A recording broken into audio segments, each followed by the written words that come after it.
7 attacks in a ইয়ার, এক বছরে 7টি ঘটনা ঘটেছে এবং 7টি ঘটনাই জাফর এক্সপ্রেসে বিস্ফোরণ বা হামলা।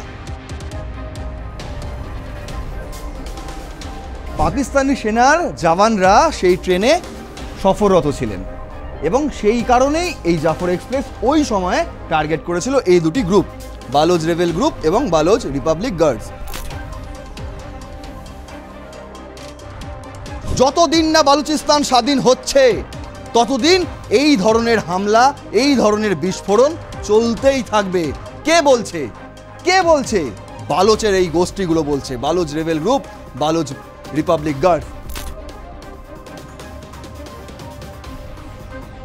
টিটিপি বলছে না, টিটিপি বলছে সেনাবাহিনীর যে কনভয় যাচ্ছিল তারা সেটাকে লক্ষ্য করেই নাকি হামলা চালিয়েছে। বুঝুন কাকে বিশ্বাস করবেন, কে সেনা আর কে জঙ্গি আপনি বুঝতেই পারবেন না, সব গুলিয়ে ঘ হয়ে গেছে।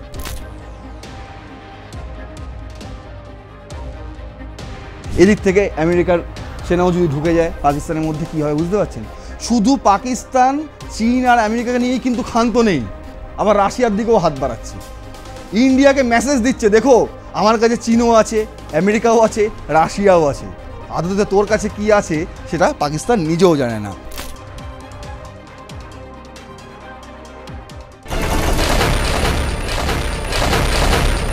গত এপিসোডেই আপনাদের বলেছিলাম আজ একটা ধামাকাদার গল্প শোনাবো। গল্পই বটে, কিন্তু সেই গল্প বাস্তবের মাটি থেকে তুলে নিয়ে আসা। আর সেই মাটি কোন দেশের? The ব্যাডস of Pakistan. কেন ব্যাডস অফ বলছি? কারণ বলবো সেই সমস্ত খারাপ দিকগুলো যেগুলো পাকিস্তান ভাবছে আমরা খুব ভালো করছি, কিন্তু আদতে পাকিস্তানেরই ক্ষতি হচ্ছে। এবং সেই ক্ষতি শুধু পাকিস্তানের সীমাবদ্ধ থাকছে না, সেই ক্ষতি মানে সেই বিপদ ডেকে নিয়ে যাচ্ছে বাংলাদেশও। আজ অনেক বড় একটা বিষয়, আপনাদের সহজ এবং ছোট করে বলবো, তাই ইন্ট্রো বেশি বড় করব না। চলুন শুরু করা যাক। কেন বলছি দ্য ব্যাডস অফ পাকিস্তান? প্রথমে এই খবরটি দেখুন। এনডিটিভি ওয়ার্ল্ড লিখছে, Pakistan train headed to Balochistan targeted again, this time with IED blast. কোথায়? বালুচিস্তানে। কি হয়েছে? আবার সেই Jaffar express, IED blast. The Baloch rebel group, Baloch republic guards, এই যে দুটো গোষ্ঠী রয়েছে এরা কিন্তু বিএল এর সঙ্গে নেই, আবার বিএল এর সঙ্গে আছে। মানে বিএল এর থেকে আলাদা, বালোচ লিবারেশন আর্মির থেকে এরা আলাদা গ্রুপ, কিন্তু এদের মোটো কিন্তু এক। কি সেই মোটো? বালুচিস্তানকে স্বাধীন করা। কি লিখছে খবরটা পড়ুন। Several were injured in the powerful explosion on the Jaffar express in the Balochistan province of Pakistan. পাকিস্তানের বালুচিস্তানের আবারও একবার জাফর এক্সপ্রেসে বিস্ফোরণ। The Quetta bound Jaffar express was targeted near the Sultankot area. সুলতানকোটে এই ঘটনাটি ঘটেছে, দেখতে পাচ্ছেন সেই ছবি। Close the Sindh Balochistan border in Pakistan on Tuesday, the at least in a series of attack that have targeted this train since March this ইয়ার। গত মার্চ মাস থেকে, জানেন তো মার্চ মাসে কী হয়েছিল? জাফর এক্সপ্রেস হাইজ্যাক করে নিয়েছিল, 30 জনের ওপরে প্রাণ গিয়েছিল। আবার একটা, কিন্তু সেটাই প্রথম, এটা দ্বিতীয় না। এরও মাঝে ঘটে গিয়েছে আরও 7খানা। দেখুন ফার্স্ট পোর্ট লিখেছে 7 অ্যাটাকস ইন এ ইয়ার, এক বছরে 7টি ঘটনা ঘটেছে এবং 7টি ঘটনাই জাফর এক্সপ্রেসে বিস্ফোরণ বা হামলা। The blast was reportedly caused by improvised explosive device plant on the track. এই ঘটনাটা কি ঘটেছে? রেল লাইনের মধ্যে আইইডি রেখে দেওয়া হয়েছিল এবং ট্রেনটি যখন সেইখান দিয়ে যায়, এই সুলতানকোট এরিয়া দিয়ে যায়, তখন এই হামলা হয়, এই বিস্ফোরণ ঘটে। Derailing at least 6 coaches of the Quetta bound passenger train. 6টা বগি আলাদা হয়ে যায়। এ দেখতে পাচ্ছেন রেল লাইন কোথায় আর বগি কোথায়। সাধারণ মানুষ এসে ভিড় করেছে, সেনা জওয়ানরা সেখানে গেছে এবং যারা হামলা চালিয়েছে তারাও কিন্তু এখানে ছিল সেই সময়। দ্য বালোচ রেবেল গ্রুপ, আগেই বললাম, Baloch republic guards has claim responsibility for the attack, claiming it was targeted because personnel of the Pakistani army were traveling in the train. Pakistani সেনার জওয়ানরা সেই ট্রেনে সফররত ছিলেন এবং সেই কারণেই এই জাফর এক্সপ্রেস ওই সময়ে টার্গেট করেছিল এই দুটি গ্রুপ, বালোচ রেবেল গ্রুপ এবং বালোচ রিপাবলিক গার্ডস। আগেই বললাম এরা বিএল এর সঙ্গে আছে অথচ বিএল এর সঙ্গে নেই, তার মানে হচ্ছে এরা কিন্তু আলাদা গোষ্ঠী বিএল এর থেকে, কিন্তু মোটো কি বালুচিস্তানকে স্বাধীন করা পাকিস্তানের কাছ থেকে। The train was attacked at a time when personnel of the occupying Pakistani army were travelling on the boat. As a result of explosion, several soldiers were killed and injured. দেখতে পাচ্ছেন এনডিটিভি ওয়ার্ল্ডই একমাত্র এই লাইনটা লিখেছে, several soldiers were killed and injured। আর কোনো সংবাদ মাধ্যম এই ধরনের লাইন লেখেনি, তাই বলে ভাববেন না এনডিটিভি মিথ্যে লিখেছে। আর যারা লেখেনি তারা কিন্তু চেপে যাওয়ার চেষ্টা করছে। আসলে খবরটা কোথা থেকে উৎপত্তি হয়? পাকিস্তানি মিডিয়া থেকে, যেহেতু বালুচিস্তানের খবর, এবং পাকিস্তানি মিডিয়া বলতেই চাইছে না কতজন মারা গিয়েছে, শুধু বলছে ইনজিওর্ড। অথচ এখানে সংখ্যা না দিলেও এনডিটিভি ওয়ার্ল্ড তারা কিন্তু গ্রাউন্ড জিরোতে গিয়ে খবর করে, সেটা পাকিস্তানও হতে পারে, সেটা বালুচিস্তানও হতে পারে। সেই গ্রাউন্ড জিরো থেকে যে খবর তারা করেছে সেখান থেকে এই report, several soldier were killed and injured, মানে কয়েকজন সোলজার তারা মারাও গিয়েছে, সেই সংখ্যাটা এখনও ঠিকঠাক জানা নেই। And 6 coaches of the train derailed, the Balochistan republic guards said a statement. The BRG claims responsibility for this attack and declares that such operation will continue until the independence of Baluchistan, it added। তার মানে যতদিন না বালুচিস্তান স্বাধীন হচ্ছে ততদিন এই ধরনের হামলা, এই ধরনের বিস্ফোরণ চলতেই থাকবে। কে বলছে? বালোচের এই গোষ্ঠীগুলো বলছে, Baloch rebel group, Baloch republic guards, এই ধরনের গোষ্ঠীগুলো বলছে। এবং বিএলেরও একই দাবি। এই যে আপনাদের দেখালাম গত এক বছরে সাতখানা হামলা হয়েছে, এবং 7খানাই হামলা হয়েছে জাফর এক্সপ্রেসে। কেন? তার কারণ হচ্ছে সেই জাফর এক্সপ্রেসে যারা সফর করে তারা ম্যাক্সিমাম পাঞ্জাব প্রদেশের বাসিন্দা, এবং যারা সফর করে তাদের মধ্যে ম্যাক্সিমাম সেনাবাহিনীর সদস্য, সেনা জওয়ান, তারা সফর করে এবং তাদেরকেই টার্গেট করে এই বালোচের বিদ্রোহী গোষ্ঠীগুলি। এটা বললাম বালুচিস্তানের কথা। এবার চলুন খাইবার পাখতুনে। রয়টার্স কি লিখছে? Islamist militants kill 11 Pakistani soldiers in ambush, source says. Peshawar একই জিনিস কি?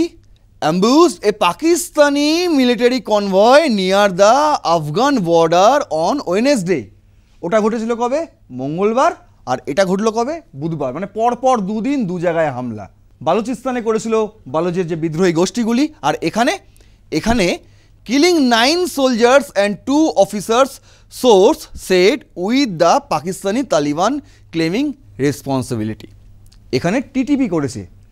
টিটিপি দেখুন, 11 জন পাকিস্তানি সেনা, তার মধ্যে রয়েছে 9 জন সোলজার এবং 2 জন অফিসার্স, বুঝছেন? 11 জন। Road sides bombs hit the convoy before a large number of militants launched a gun attack in the northwestern district of Kuram, 5 Pakistani security officials told Reuters। কারা বলেছে এই কথা? এই 11 জন পাকিস্তানি সেনা জওয়ান মারা গেছে, এই কথাটা কারা বলেছে? এই কথাটা বলেছে পাকিস্তানি সিকিউরিটি অফিসিয়ালসরাই। কাকে বলেছে? রয়টার্সকে বলেছে। আর রয়টার্স কোনো পাকিস্তানি মিডিয়া নয়, বুঝতে পারছেন? এবার দেখুন, in a statements, Pakistan's army said the soldiers died during an operation that killed 19 Islamist militants in the adjoining district of Orakzai। ওদের বক্তব্য হচ্ছে 19 জন জঙ্গি, ইসলামিক জঙ্গি, এমনি নয়, ইসলামবাদী জঙ্গি, তাদেরকে নাকি খতম করতে গিয়েছিল পাকিস্তানি সেনারা, এবং সেই সময় গুলি বিনিময়ে 11 জন পাকিস্তানি সেনা মারা গেছে। আদতে কি তাই? এই বক্তব্যটা কাদের? এই বক্তব্যটা হচ্ছে সেনা জওয়ানদের, পাকিস্তানি সেনা জওয়ানদের। In a statement sent to a Reuters reporter, the Pakistani Taliban said their fighters attacked the convoy. এদিকে টিটিপি কি বলছে? টিটিপি বলছে সেনাবাহিনীর যে কনভয় যাচ্ছিল তারা সেটাকে লক্ষ্য করেই নাকি হামলা চালিয়েছে। বুঝুন কাকে বিশ্বাস করবেন, কে সেনা আর কে জঙ্গি আপনি বুঝতেই পারবেন না, সব গুলিয়ে ঘ হয়ে গেছে। এবার দেখুন, in recent month the Tehrik-i-Taliban Pakistan who want to overthrow the government and replaced it with their hardline brand of Islamic governance have stepped up attacks on Pakistani security force. তাহলে পাকিস্তানটা কি? পাকিস্তান কি ইসলামিক স্টেট নয়? আর যদি পাকিস্তান ইসলামিক স্টেট না হয়ে থাকে, মনে হয় নয়, অন্তত খাইবার পাখতুনখোয়া যারা বাসিন্দা তারা মানে না, এমনকি সেখানে যারা বিদ্রোহী গোষ্ঠী টিটিপি তারা মানে না, সেই কারণে খাইবার পাখতুনখোয়াকে তারা একটা ইসলামিক গভর্নেন্স প্রতিষ্ঠা করতে চাইছে। বলছে না না, আমরা পাকিস্তানের সঙ্গে থাকবো না, আমরা আলাদা রাষ্ট্র হব, ইসলামিক রাষ্ট্র হব, এবং সেই কারণে তারা পাকিস্তান সেনা দেখলেই, কনভয় দেখলেই হামলা করে। Islamabad says the militants use neighboring Pakistan to train and plan attacks against Pakistan, while arch rival India funds and back them, charged denied by both countries. তাই তো হবে, আফগানিস্তানও অস্বীকার করেছে, ভারতও অস্বীকার করেছে। কি বলছে? আফগানিস্তান নাকি ওই টিটিপিকে মদত দেয়, আর ভারত কি করে? ভারত ফান্ড জোগায়, পেছন থেকে তারা সাহায্য করে। কেন করতে যাবে? টিটিপির সঙ্গে ভারতের কি সম্পর্ক? কেন করতে যাবে? আফগানিস্তান হয়তো দিতেও পারে মদত, জানি না, সে বিষয়ে আমার কাছে কোনো নিশ্চিতকরণ নেই। কিন্তু ইন্ডিয়া কেন দিতে যাবে? ফান্ড কেন করতে হবে? ইন্ডিয়ার কি প্রচুর টাকা? টিটিপিকে ফান্ড করতে যাবে? খেয়ে দে কাজ নেই। আপনারা দেখুন কি করে রেখেছেন, আপনারা দেখুন, এই যে ছবি, পেশোয়ারের সেই ছবি, এখান থেকে যাচ্ছিল সেনাবাহিনীর কনভয়, দেখুন কি অবস্থা।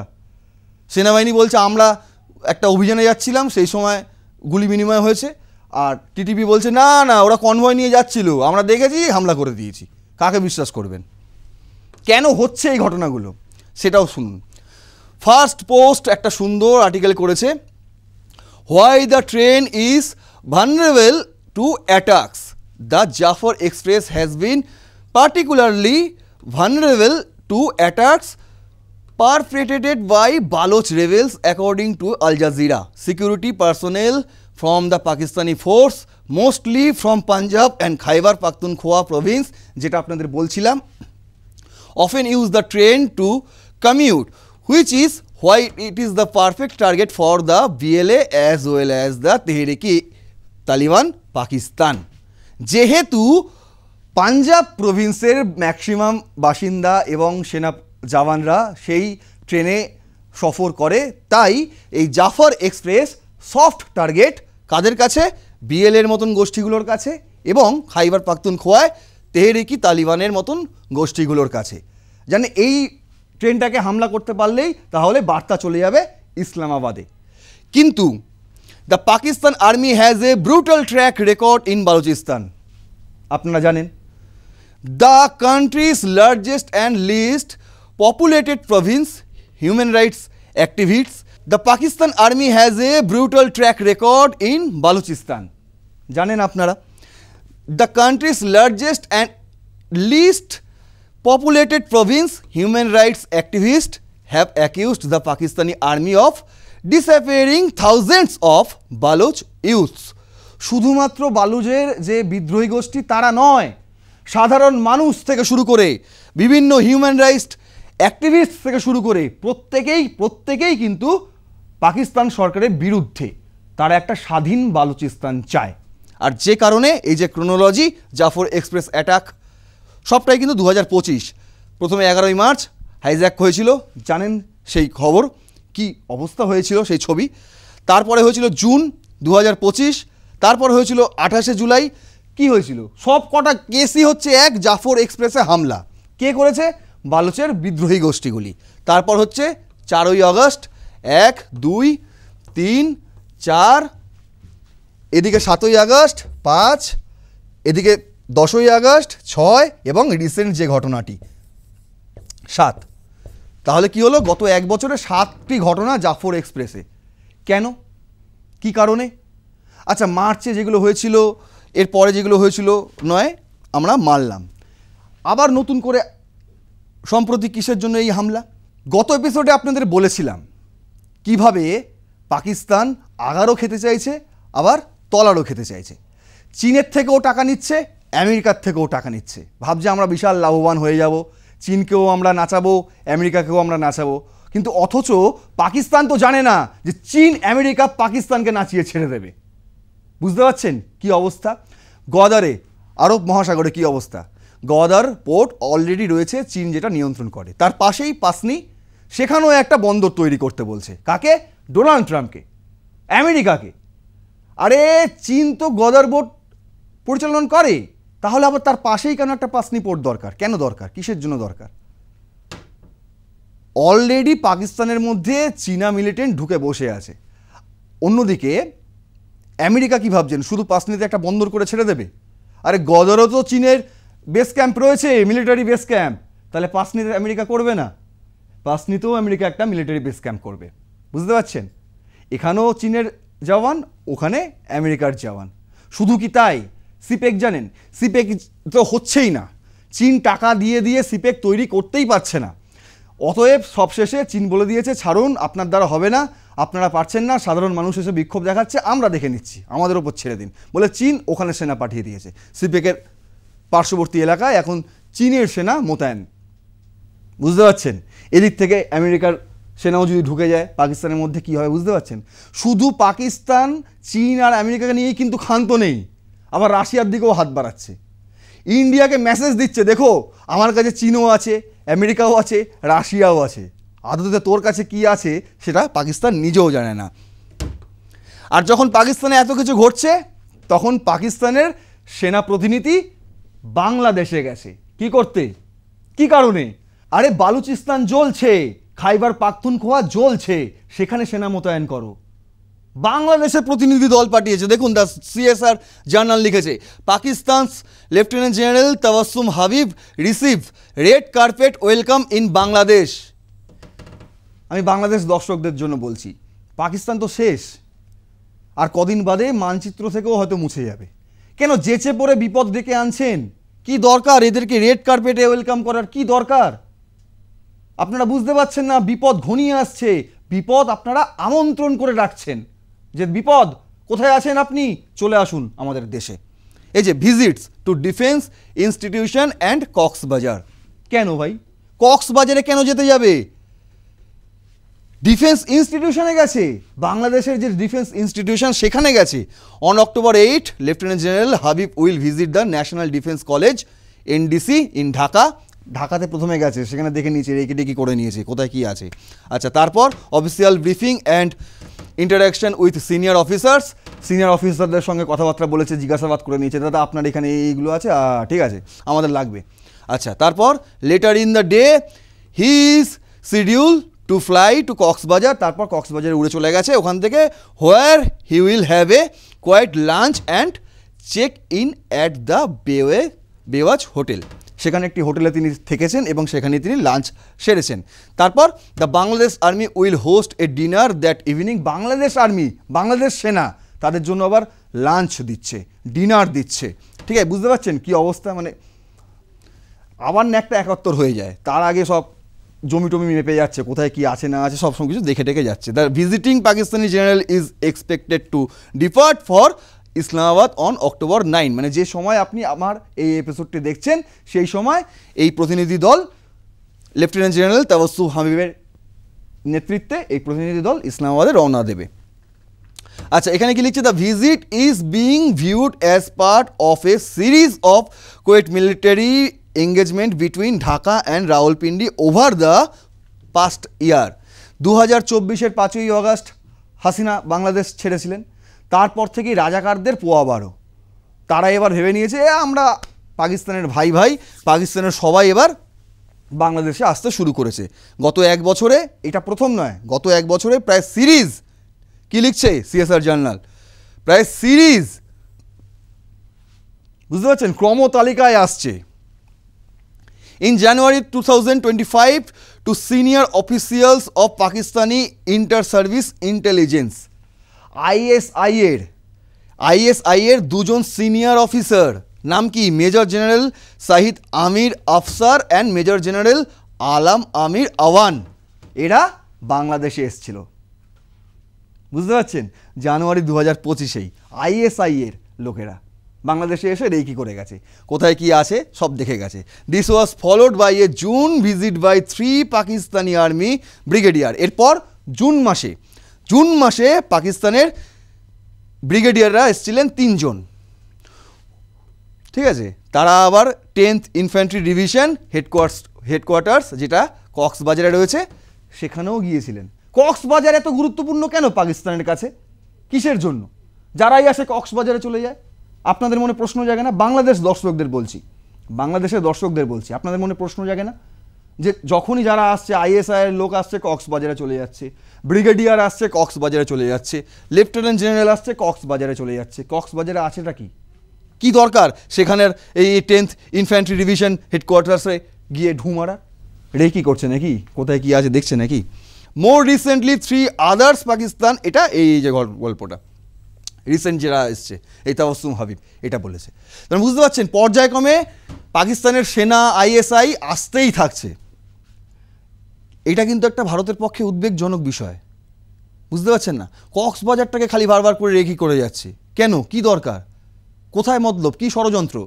সেই কারণে আমাদের ফরমার ডিপ্লোম্যাট অনিল ত্রিগুণায়াত তিনি কিন্তু সতর্ক করেছেন যে vigilant over land and Indian Ocean security, Bharat মহাসাগরে যাতে নিরাপত্তা ঘাটতি না হয় এবং সীমান্তবর্তী যে এলাকা রয়েছে বাংলাদেশের সঙ্গে আমাদের, বিশেষ করে পশ্চিমবঙ্গের যে সীমান্ত বাংলাদেশের সঙ্গে, সেই সমস্ত জায়গায় কিন্তু নিরাপত্তা আঁটোসাঁটো রাখার দাবি তিনি তুলেছেন এবং সতর্ক থাকতে বলেছেন। বলা যায় না কখন কি হয়ে যেতে পারে, বুঝতে পারছেন? যখন খাইবার পাখতুনখোয়া জ্বলছে, বালুচিস্তান জ্বলছে, তখন পাকিস্তানের সেনা প্রতিনিধি কোথায়? বাংলাদেশে পড়ে আছে, নিজেদের দেশে নেই, বাংলাদেশে পড়ে আছে।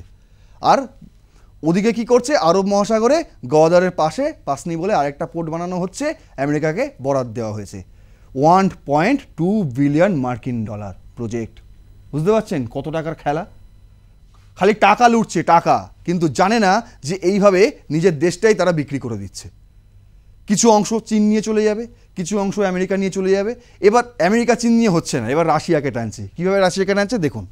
একটা খবর বেরিয়েছে, চারিদিকে হৈ হৈ করে খবরটা, বাংলাদেশি দর্শক যারা আছে তারা আরও বেশি মজা পাচ্ছে এই খবর শুনে, নাকি রাশিয়া পাকিস্তানকে JF-17 ইঞ্জিন বিক্রি করবে।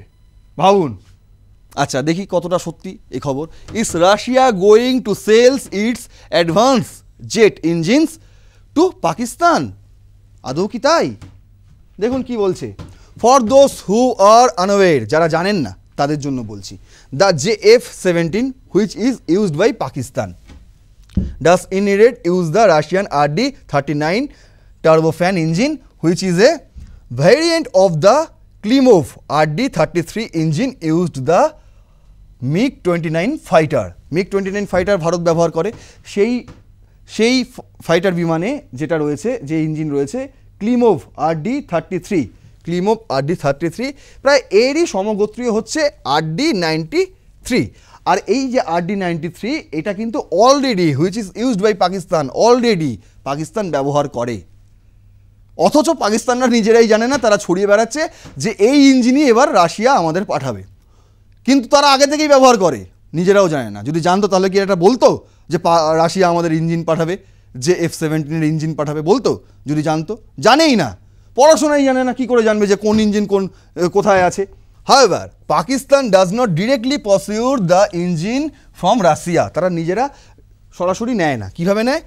In fact, there's a trilateral Russia-China-Pakistan agreement under which Moscow has been supplying fully assembled RD-39 engines since the early 2000s to Beijing।